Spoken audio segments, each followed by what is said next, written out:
Thank you.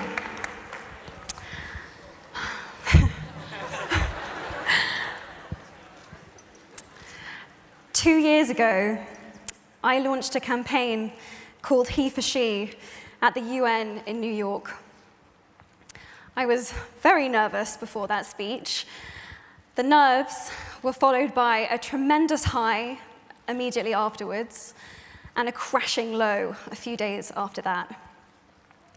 My best hopes and my worst fears were confirmed all at once. I had opened Pandora's box to a standing ovation and almost simultaneously a level of critique I had never experienced in my life, and the beginning of what would become a series of threats. The last 2 years have been a baptism of fire, to say the least, where I learnt just how little I know and also how much. It was my scary first step as an activist, a word I never imagined that I would use to describe myself. So, reading the applications of activists who applied here for One Young World Scholarships was surprising to me. Here I was, reading the stories of people from nearly 200 different countries from around the world, with experiences that I couldn't even imagine. I mean, they were so out of this world to me. And yet, their notes looked like my notes. The same themes emerged over and over and over again. There was so much overlap with the things that I had been thinking about and that I had been struggling with. Because the truth is, it had never been about being an activist.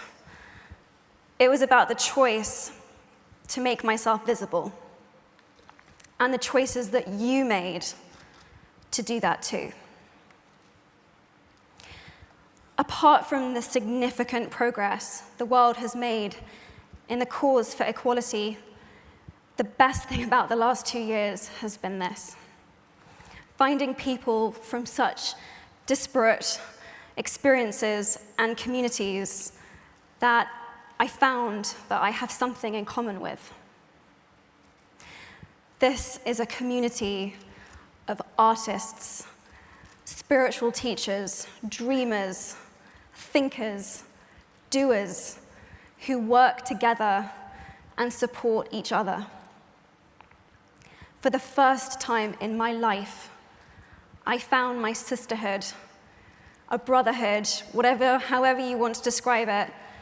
I found my tribe.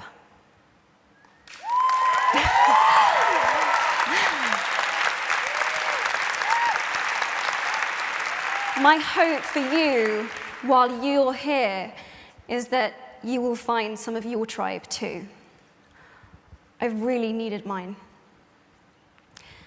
Bobby Kennedy, when he was senator for New York, said, "Each time a man or woman stands up for an ideal, or acts to improve the lots of others, or strikes out against injustice, he sends forth a tiny ripple of hope.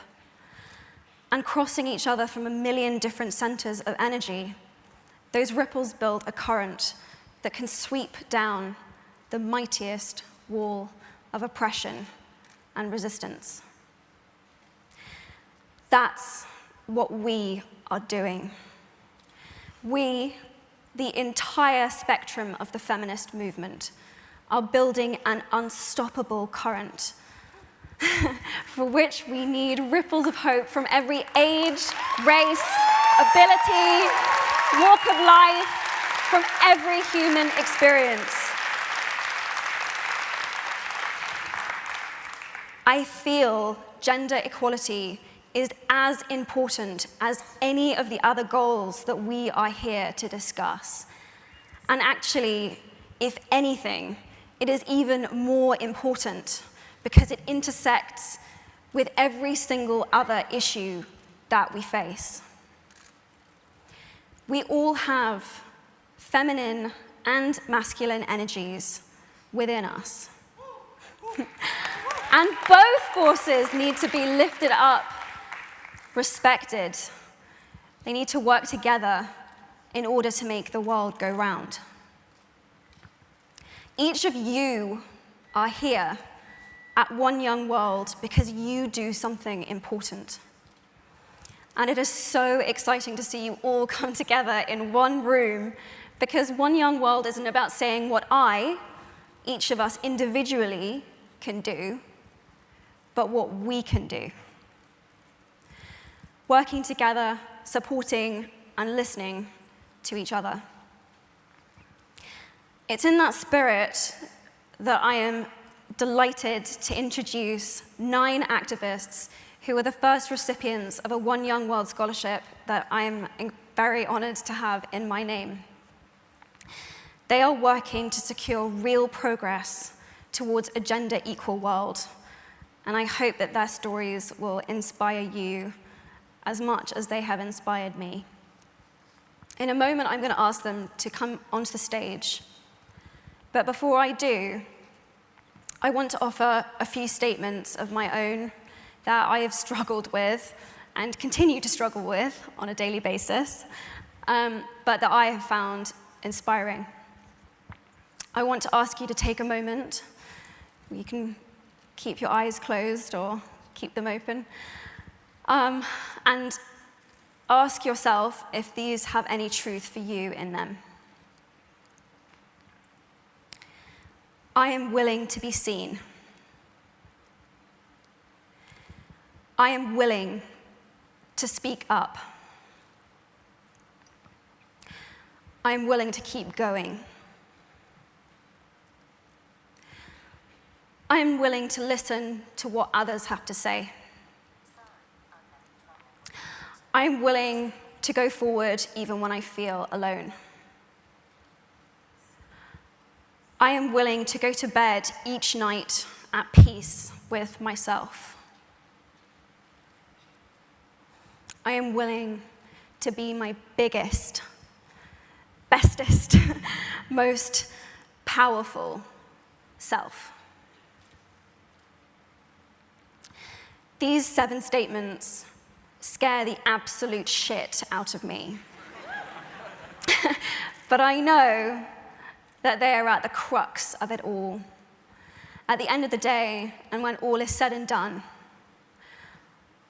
I know that these are the ways that I want to have lived my life.